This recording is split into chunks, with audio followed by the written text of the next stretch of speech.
बाबा जी की प्यारी साथ संगत जी राधा स्वामी जी। संगत जी, कल 21 फरवरी को बाबा जी और हुजूर जी ने डेरा में संगत को दर्शन दिए और शाम के वक्त बाबा जी और संगत के बीच सवाल जवाब का प्रोग्राम भी हुआ। बाबा जी और संगत के बीच हुए कुछ खास सवाल जवाब मैं आप सबके साथ साझा करने जा रही हूँ। बाबा जी ने इस प्रोग्राम के दौरान कहा कि यह नया दौर हुजूर जी का है। बाबा जी ने ऐसा क्यों कहा, यह हम इस वीडियो में जान पाएंगे।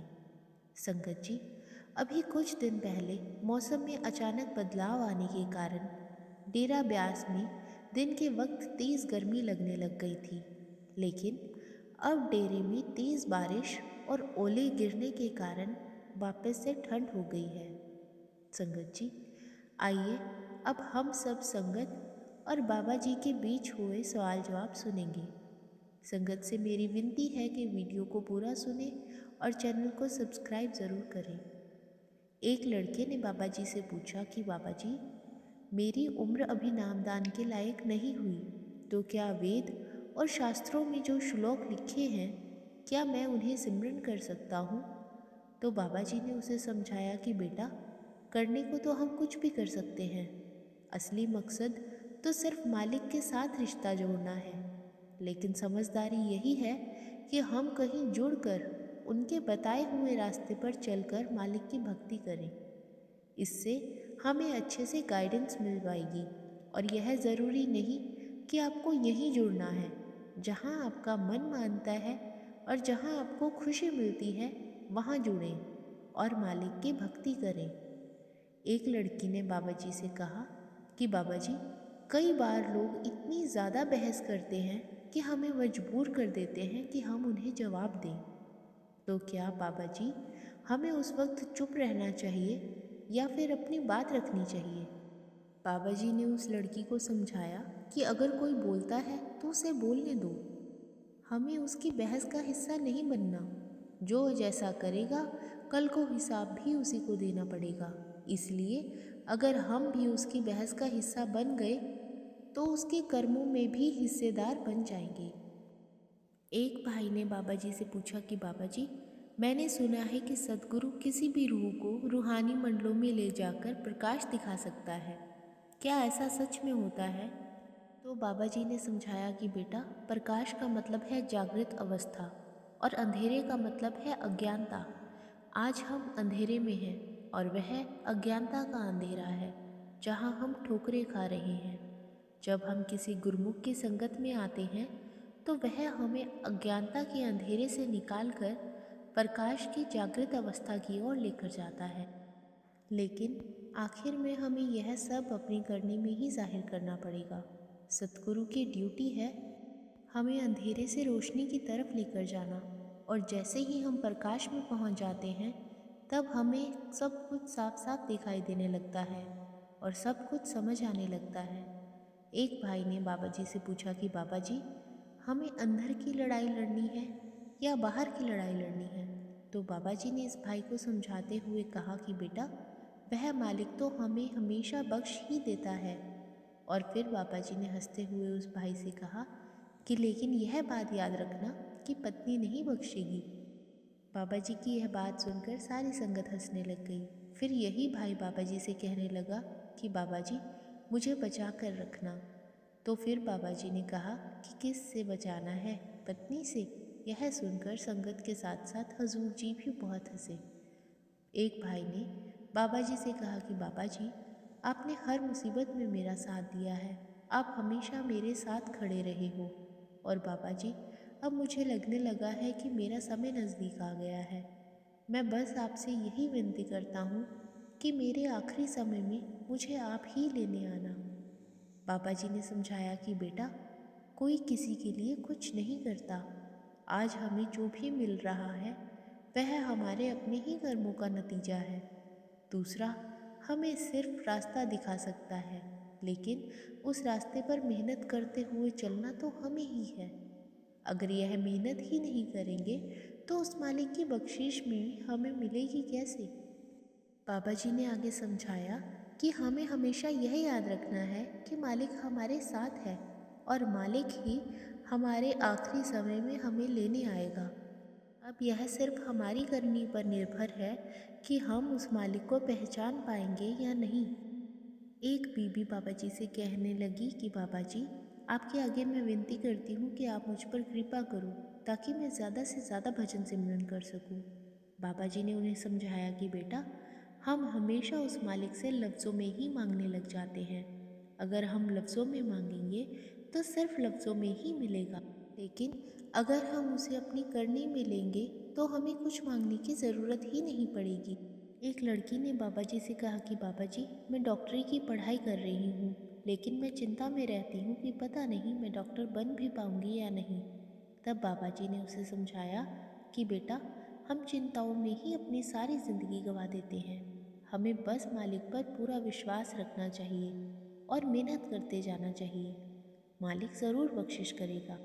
फिर बाबा जी ने इस लड़की के साथ मजाक करते हुए कहा कि बेटा, टीका सभी को लगाना है, कोई अच्छा हो या फिर बुरा हो, टीके से कोई भी नहीं बचना चाहिए। बाबा जी की यह बात सुनकर सारी संगत बहुत हंसी। फिर यह लड़की बाबा जी से कहने लगी कि बाबा जी, मुझे कभी कभी आपसे बहुत डर लगता है कि आप मुझे डांट दोगे। फिर बाबा जी ने कहा कि बेटा, आप मुझसे क्यों डरते हो? अब मेरा दौर तो चला गया। अब तो यह नया दौर हुजूर जी का है। डरना है तो हुजूर जी से डरा करो। बाबा जी की यह बात सुनकर सारी संगत भावुक हो गई। एक बीबी बाबा जी से रोते हुए बोली कि मैं बहुत ज़्यादा परेशान हूँ, मुझ पर कृपा बनाए रखना। तब बाबा जी ने इस बीबी को समझाया कि बेटा, हमें उस मालिक के भाने में रहना है। अगर हम उस मालिक के भाने में रहेंगे तो सारी जिम्मेदारी भी उस मालिक की ही होगी। फिर इस बीबी ने बाबा जी से कहा कि बाबा जी, पीछे मुझसे कुछ गलतियां हो गई हैं, मुझे उनके लिए माफ़ करना। तो बाबा जी ने समझाया कि अगर हम अपनी गलतियों से सीख लेकर और आगे बढ़ते जाएंगे और मालिक के भाने में रहेंगे तो वह मालिक बख्शिश ही बख्शिश करेगा।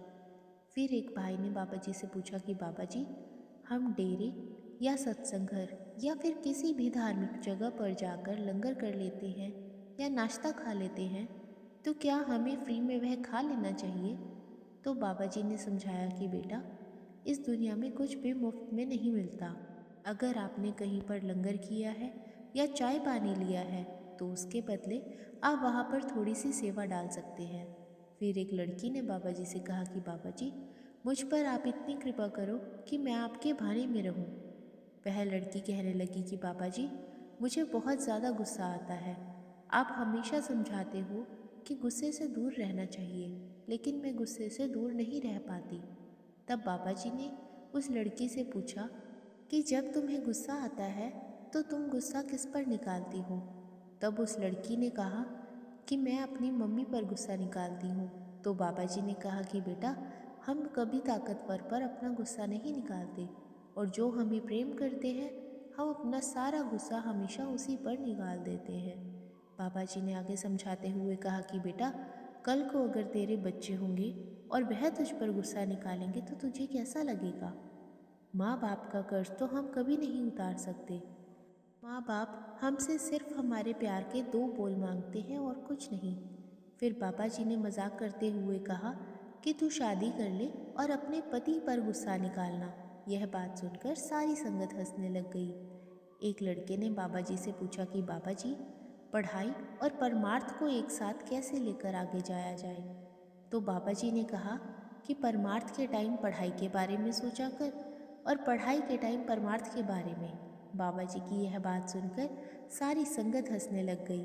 फिर बाबा जी ने समझाते हुए इस लड़के से कहा कि बेटा, उस मालिक ने हमें सोचने समझने की ताकत दी है, हमें सिर्फ बैलेंस बनाना आना चाहिए। हमें दिन में 24 घंटे मिलते हैं। पढ़ाई के वक्त हमें सिर्फ पढ़ाई के बारे में ही सोचना है और परमार्थ के वक्त हमें उस मालिक के अलावा किसी और चीज़ को याद ही नहीं करना। एक लड़का बाबा जी से कहने लगा कि बाबा जी, मुझ पर आप इतनी कृपा बनाए रखना कि मुझ में कभी अहंकार ना आए। फिर बाबा जी ने इस लड़के से मजाकिया अंदाज में जवाब देते हुए कहा कि मैं बातों वाला बाबा नहीं हूँ, मैं तो करने वाला बाबा हूँ। मुझे करनी करके दिखाओ और फिर तुम्हें कभी कुछ मांगने की ज़रूरत नहीं पड़ेगी। एक लड़के ने बाबा जी से कहा कि बाबा जी, हम आपके खोटे सिक्के हैं, आप हम पर कृपा बनाए रखना।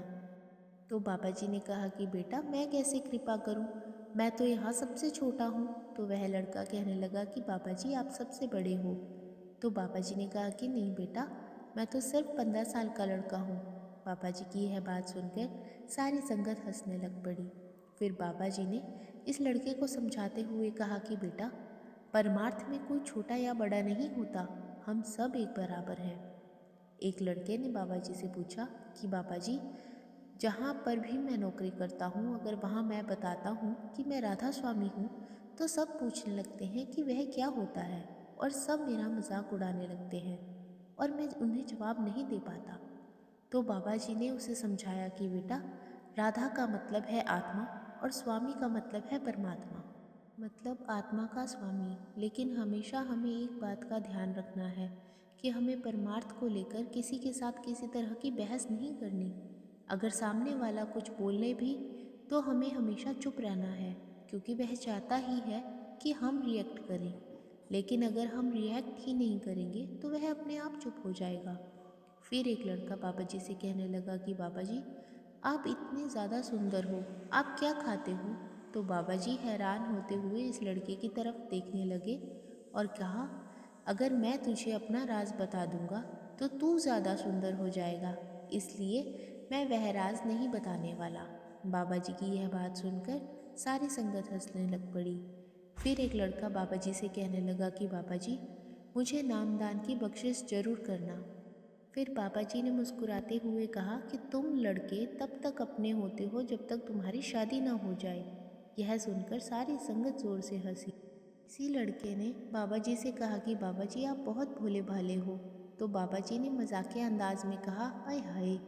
यह सुनकर संगत बहुत हंसी। फिर बाबा जी ने कहा कि तुम लड़के सिर्फ लड़कियों से डरते हो, मुझसे नहीं डरते। फिर यही लड़का बाबा जी से कहने लगा कि बाबा जी, मुझे लड़की भी आपने ही ढूंढ कर देनी है। तो बाबा जी ने हंसते हुए कहा कि मैंने अपने लिए तो लड़की ढूंढी नहीं, तेरे लिए कहाँ से ढूंढ कर लाऊं। बाबा जी की यह बात सुनकर संगत बहुत हंसी। एक लड़की बाबा जी से कहने लगी, बाबा जी, मेरा मन बहुत चंचल है और मैं बहुत परेशान रहती हूँ। तो बाबा जी ने समझाया कि बेटा, ज़िंदगी में ध्यान बहुत ज़रूरी है। अगर हम पॉजिटिविटी की तरफ ध्यान देंगे तो सब कुछ अच्छा होगा, लेकिन अगर हम नेगेटिविटी के बारे में सोचते जाएंगे तो सब कुछ गलत होने लग जाएगा। फिर एक लड़की बाबा जी से पूछने लगी कि बाबा जी, मेरी शादी गैर सत्संगी परिवार में हुई है और वह लोग मुझे सत्संग और सेवा पर जाने की बजाय उस ओर लगाने की कोशिश में लगे रहते हैं जहाँ वह सब जाते हैं, और कभी कभी इस बात के लिए मुझ पर दबाव भी बनाया जाता है। मुझे क्या करना चाहिए? तो बाबा जी ने उस लड़की को समझाया कि बेटा, अगर आप चाहते हो कि वह लोग आपकी सोच की कद्र करें तो सबसे पहले आपको उनकी सोच की कद्र करनी पड़ेगी। ज़रूरी नहीं है कि जिस तरफ आप जुड़े हों वह सही मार्ग हो। इसलिए अगर आप उनकी सोच की कद्र करोगे और एक अच्छे उदाहरण बनकर दिखाएंगे तो एक दिन वह भी आपकी बात ज़रूर समझेंगे। लेकिन अगर आप सामने से बोलेंगे तो घर का माहौल ही खराब होगा। एक बुजुर्ग ने बाबा जी से कहा कि बाबा जी, मैंने हुजूर महाराज जी से नामदान लिया था, लेकिन उस समय ज़्यादा समझ न होने के कारण मैंने उनकी समझाई हुई बातों पर ज़्यादा गौर नहीं करा और इस कारण आज मुझे बहुत ज़्यादा पछतावा होता है। अपनी इसी गलती के लिए मैं आज आपसे माफ़ी मांगने आया हूँ। बाबा जी ने कहा कि इसमें माफ़ी मांगने की कोई ज़रूरत नहीं। हुजूर महाराज जी ने उस वक्त यही समझाया था कि हमें अपने अंदर उस मालिक की पहचान करनी है। अब जो समय चला गया उसे याद करके अपना आगे का समय खराब ना करें। संगत जी, ये थे बाबा जी और संगत के बीच हुए कुछ सवाल जवाब। आपको वीडियो कैसी लगी कमेंट बॉक्स में ज़रूर बताइएगा। वीडियो को लाइक, शेयर और चैनल को सब्सक्राइब ज़रूर कीजिएगा। राधा स्वामी जी।